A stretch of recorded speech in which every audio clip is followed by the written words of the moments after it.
Shalom.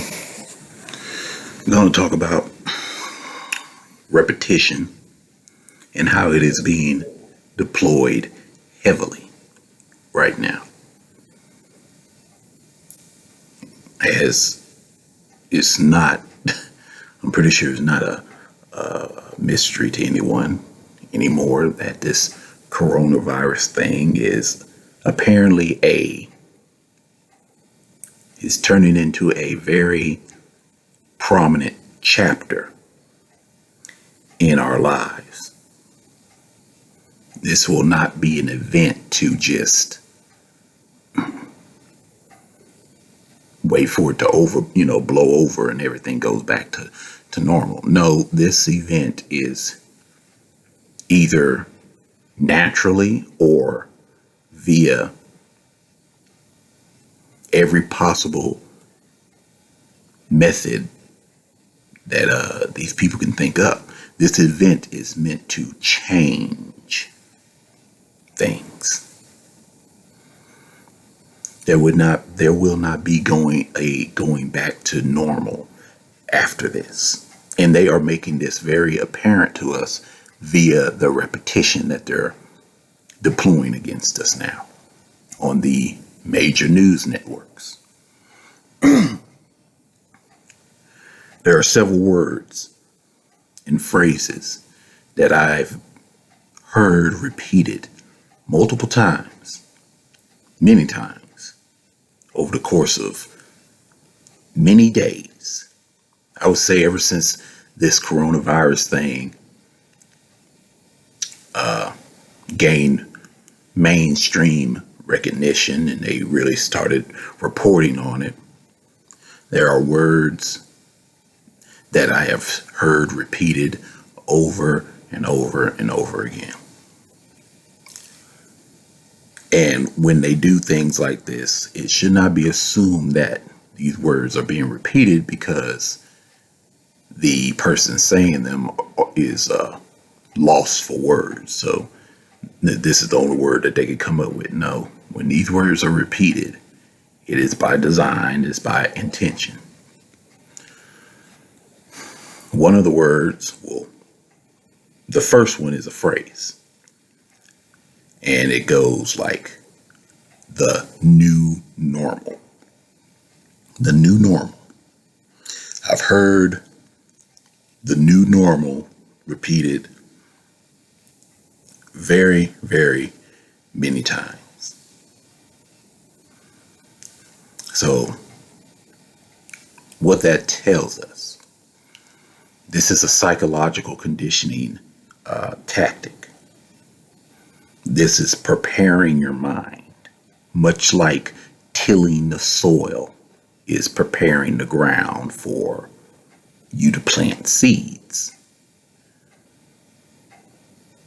Saying a new normal is preparing your mind to accept that you will not be going back to the way things were once this whole coronavirus thing finally comes to its conclusion. That things will have changed and they will not be able to be unchanged. See, during times like this is when you really have to stick to your primary founding principles, because there are elements at play on this planet that are quite literally trying to break down the very last boundaries that mankind has. It is quite literally making its final push to destroy every single boundary that you have erected for yourself, either mentally or physically, so that it can get to your core and form you into whatever abomination it sees fit, so that it can have its way with you. But in order to do that, it has to break through your boundaries. It has to break through your founding principles. your sense of morality, your sense of right and wrong, your concept of good and evil. It has to destroy all that in order to get to the core of your being. So you really have to hold strong to these convictions of yours during times like this, because now they're making the push. Saying a new normal, like I said, is preparing you to accept the reality that the post coronavirus world will not look like the pre-coronavirus world. It's like walking through a door. You're going from outside to inside, or inside to outside, no matter however you want to look at it. Two different, going from one environment to another. Another word that I've heard repeated numerous times is pain. P-A-I-N. Pain. Now this one here, if you ask me, this is an admittance of guilt on their part. But it's the admittance of guilt for a crime that they have yet to commit. So look at it like this way. It's like a criminal coming to your home, knocking on your front door, and with tears streaming down his face, admitting to you that he is about to rob your house later on tonight. So he's just getting the guilt part out the way by admitting to you beforehand that's what he is going to do.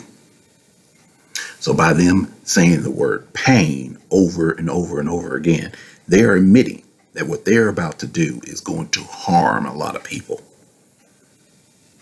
It's going to cause a lot of suffering. You see?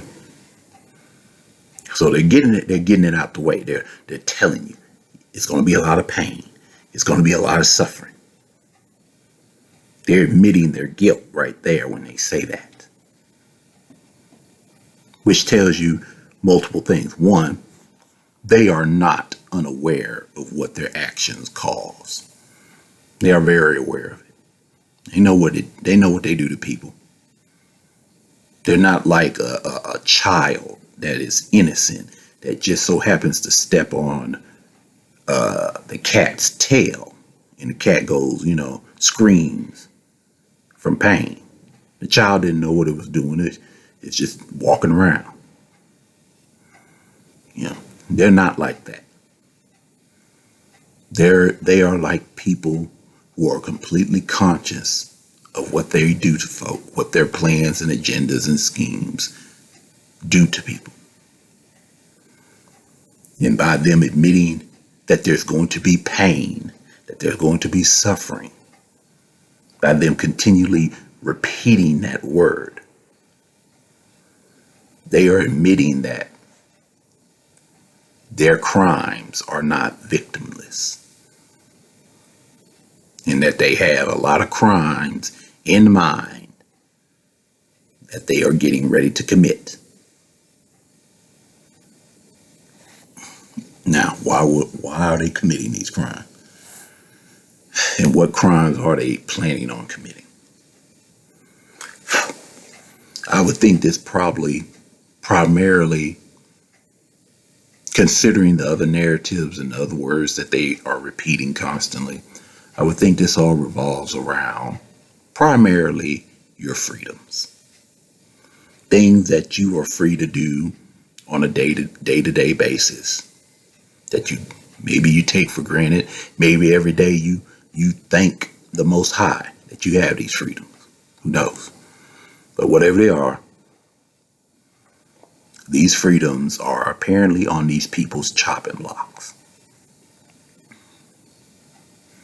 They're getting ready to go to war against them.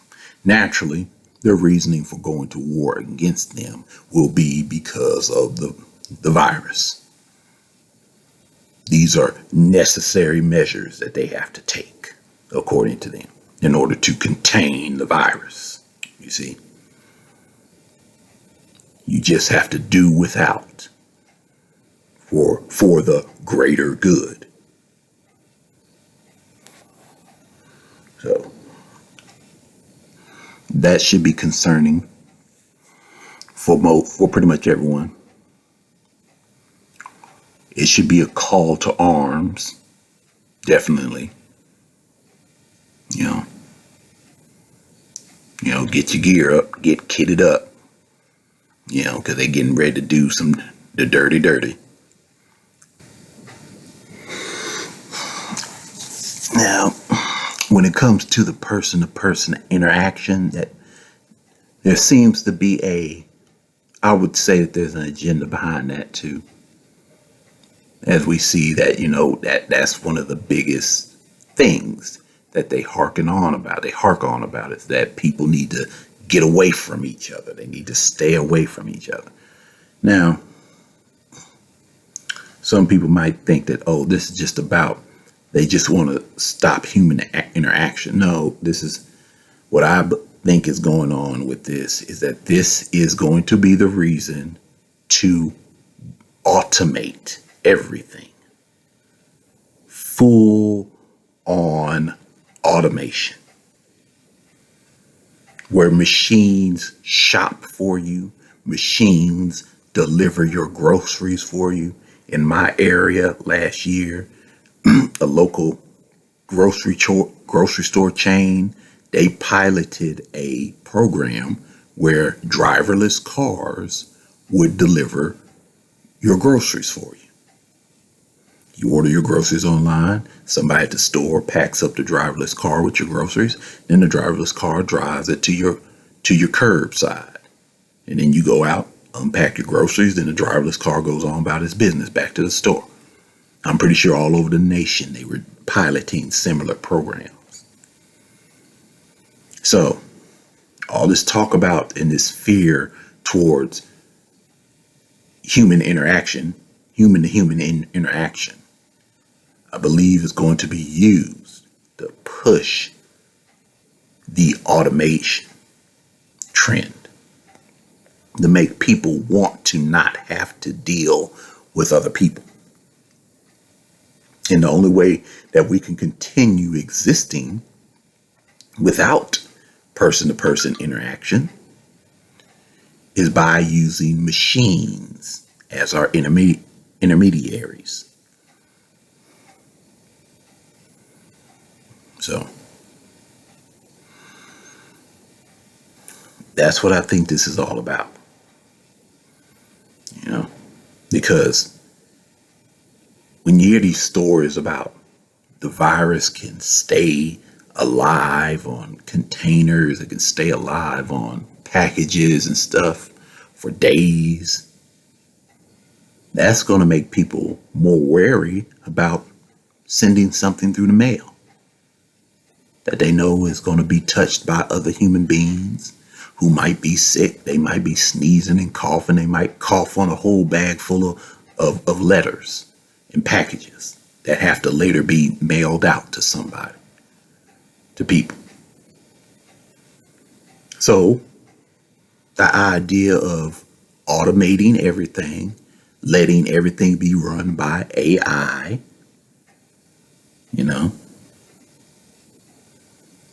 let the AI machines do the letter sorting. Let the AI machines do the mail delivery. And this factors in back to the whole pain word that we hear repeated. Because when they start automating all those jobs, obviously the human beings that occupy those jobs are gone. They're out of jobs. They're jobless. And since they're jobless, they're now suffering.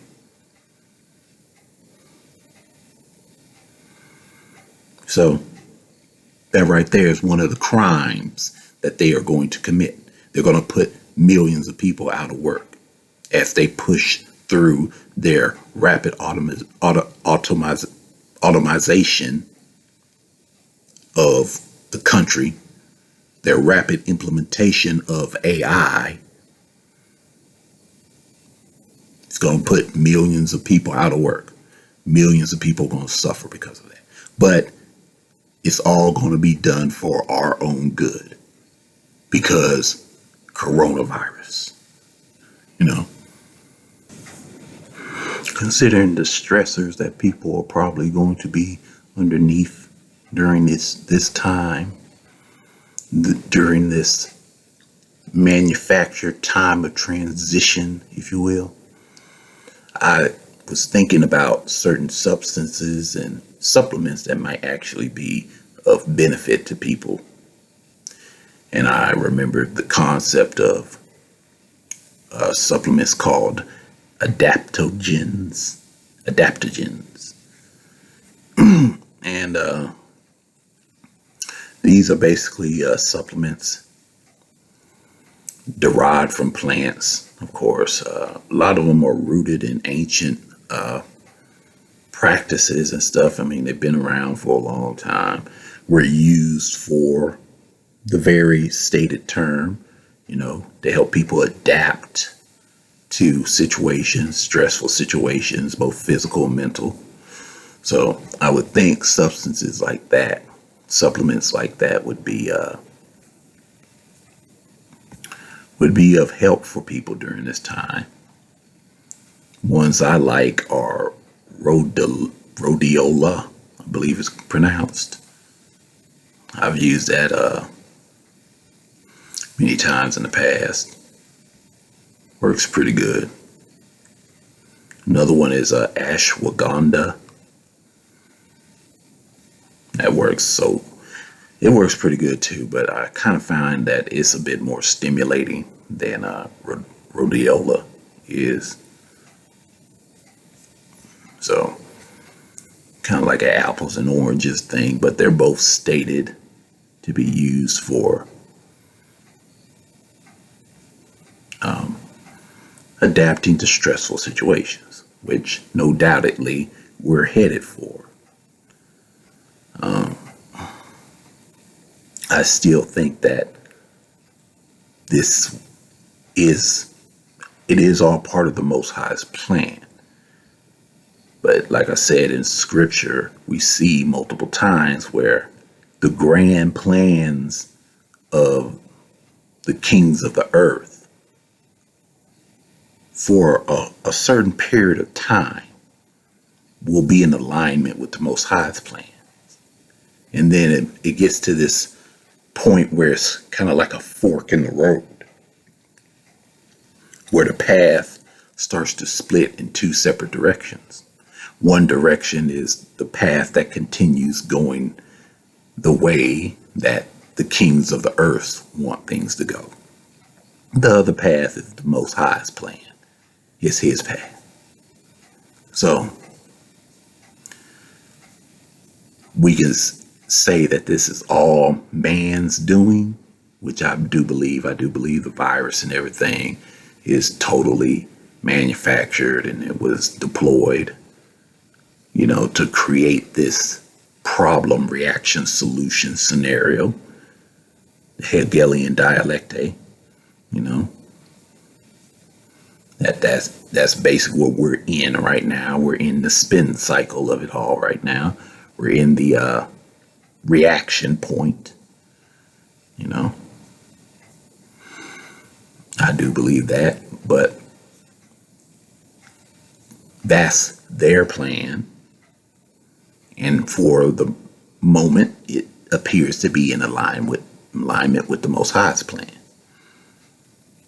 But I do believe there will come a time where that will hit that fork in the road. Will hit that where these people want to keep the plan going in one direction, but the Most High has something else in mind.